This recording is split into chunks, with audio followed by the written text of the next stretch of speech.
Part 15 sniper shots. కాల్పులు జరుగుతున్న శబ్దాలు వినిపించిన వెంటనే రాజేష్ హడావుడిగా బయటకు పరిగెత్తాడు.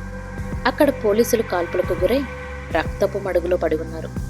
ఈ పని చేసిందెవరు అని రాజేష్ ఆవేశంతో గట్టిగా అడిగాడు. స్నైపర్ సార్, ఎక్కడి నుంచో కాల్చారు అని ఒక పోలీసు నొప్పితో విలవిల్లాడుతూ చెప్పాడు. రాజేష్ వెంటనే చుట్టూ పరిశీలనగా చూశాడు. అప్పుడే ఎదురుగా ఉన్న ఎత్తైన బిల్డింగ్ రూఫ్ మీద ఒక నీడ కదులుతున్నట్టు అతనికి కనిపించింది.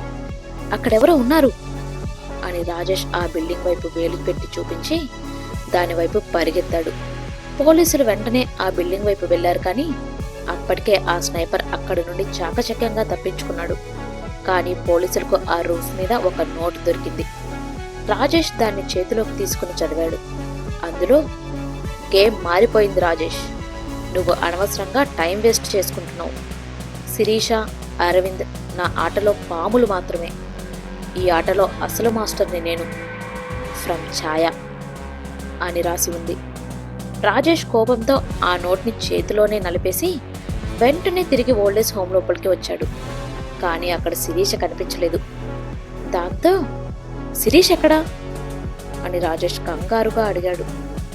ఇప్పటి వరకు ఇక్కడే ఉండాలి సార్ అని పోలీసులు ఏం జరిగిందో తెలియక గందరగోళానికి గురయ్యి అంతా వెతికారు. అప్పుడే వెనక డోర్ ఓపెన్ అయ్యి ఉండడం చూసిన రాజేష్, షిట్, ఆ అరవింద్ ఆమెను తీసుకెళ్లిపోయినట్టున్నాడు అని అన్నాడు. ఇక రాజేష్ అరవింద్ను పట్టుకోగలడా తెలియాలంటే పార్ట్ 16 చూడండి.